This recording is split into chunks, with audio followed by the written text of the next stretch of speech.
Assalamualaikum, permisi Bu. Waalaikumsalam, silakan masuk. Iya, terima kasih Bu. Saya menghadap ke Ibu ingin mengonsultasikan masalah pasien Nyonya Ayu dan meminta saran Ibu. Ya, apakah ada masalah dengan pasien Nyonya Ayu? Ya Bu, pasien Nyonya Ayu mengeluh susah buang air besar, diagnosa medis, kibala dengan gagal ginjal kronis dan stroke. Dengan ini saya meminta izin kepada Ibu untuk mengadakan ronde keperawatan.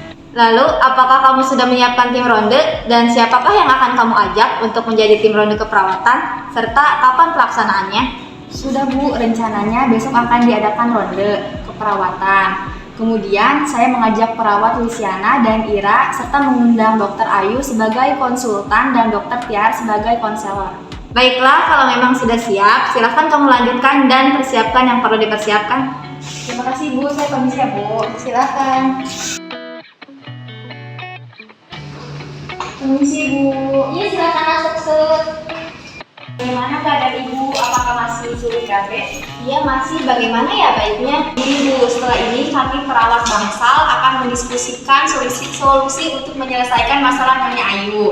Kegiatan ini disebut ronde keperawatan. Jadi ronde keperawatan itu nanti akan ada beberapa perawat yang akan diajak masuk ke kamar Nyonya Ayu untuk mendiskusikan secara langsung kepada keluarga dan pasien tentang tindakan apa saja yang dapat dilakukan untuk mengatasi masalah Nyonya Ayu. Apa keluarga dan pasien bersedia untuk melakukan ronde keperawatan? Iya, Sus, supaya kakak saya cepat sembuh. Baiklah, saya permisi. Akan saya siapkan tim ronde keperawatannya terlebih dahulu. Permisi. Iya, Sus. Assalamualaikum warahmatullahi wabarakatuh. Mari kita mulai diskusi pembahasan kasus Nyonya Ayu. Baik Ibu. Permasalahan Nyonya Ayu adalah susah BAB sejak seminggu yang lalu dan Nyonya Ayu berisiko mengalami kerusakan integritas kulit karena sudah bed rest selama 10 hari dan saya sudah mendapatkan persetujuan dari pasien dan keluarga untuk melakukan ronde keperawatan. Masalah Nyonya Ayu sudah dijelaskan oleh perawat pelaksana. Bagaimana menurut konsultan dan konselor? Jadi, susah BAB Nyonya Ayu itu bisa disebabkan karena bed rest selama 10 hari ditambah dengan pembatasan diet Nyonya Ayu karena diagnosis medis GBK yang diderita. Terima kasih atas penjelasan konsultan. Kepada konselor dipersilakan untuk menjelaskan akibat apa saja yang dapat terjadi dengan permasalahan susah BAB ini. Bisa disebabkan oleh feses yang mengeras sehingga sulit keluar. Semakin lama kotoran di dalam perut, kontak dengan dinding usus bertambah, sehingga rawan menyebabkan perubahan atau mutasi sel pada dinding usus. Jadi, konstipasi itu bisa mengakibatkan ambeien dan kanker. Sudah cukup jelas penjelasan dari konsultan dan konselor tentang kasus Nyonya Ayu. Sekarang saya limpahkan kepada perawat pelaksana untuk melanjutkan ronde keperawatan. Terima kasih kepada Paru, konsultan, dan konselor atas penjelasan kasus Nyonya Ayu. Sekarang saya akan menjelaskan tentang prosedur ronde keperawatan yang ikut ke kamar Nyonya Ayu untuk mendiskusikan tindakan yang akan dilakukan kepada Nyonya Ayu. Agar masalah dapat teratasi, mari kita langsung ke kamar Nyonya Ayu. Permisi Bu. Iya, silakan masuk, Sus. Sekarang kami akan memulai ronde keperawatannya ya Bu. Ya, silakan, Sus. Baiklah, untuk para perawat, apakah ada usulan untuk tindakan Nyonya Ayu untuk mengatasi permasalahan Nyonya Ayu yaitu susah BAB?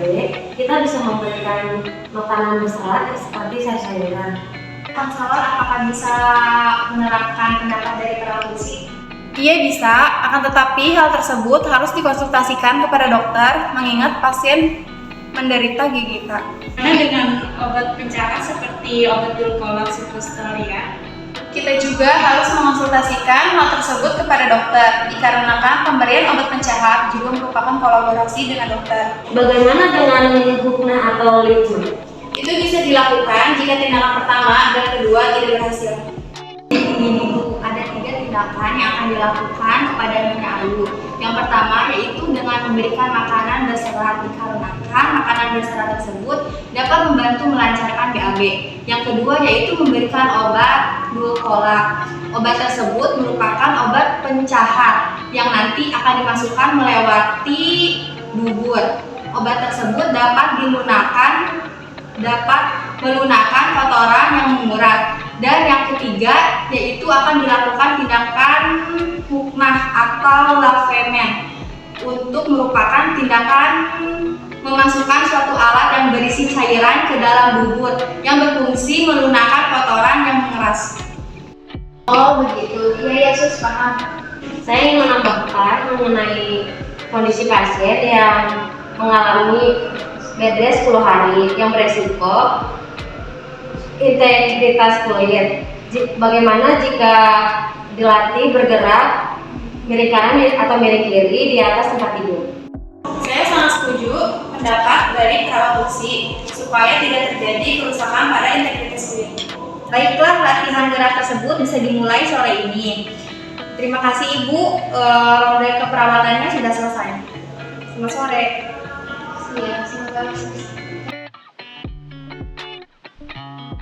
Berdasarkan ronde keperawatan yang sudah dilakukan, diperoleh 3 perencanaan tindakan. Untuk tindakan yang pertama yaitu perawat kursi dianjurkan untuk mengonsultasikan kepada dokter tentang diet serat yang dapat diberikan kepada Nyonya Ayu. Kemudian dapat dikolaborasikan dengan ahli gizi. Untuk tindakan yang kedua yaitu tentang pemberian obat pencahar agar dikonsultasikan terlebih dahulu kepada dokter.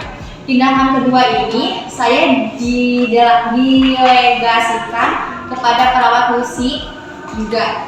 Untuk tindakan yang ketiga yaitu huknah atau lavement. Tindakan ini boleh dilakukan jika tindakan pertama dan kedua belum mengatasi masalah. Tindakan ketiga ini saya didelegasikan kepada perawat gerak. Tindakan selanjutnya yaitu tindakan untuk mengatasi resiko kerusakan integritas kulit berupa ROM pasif dan mengubah posisi miring kanan dan kiri. Tindakan ini juga delegasikan ke perawat IRA. Bagaimana perawat kursi dan perawat IRA, sudah jelas? Ya, kami sudah jelas. Baik, ronde keperawatan ini saya tutup. Terima kasih.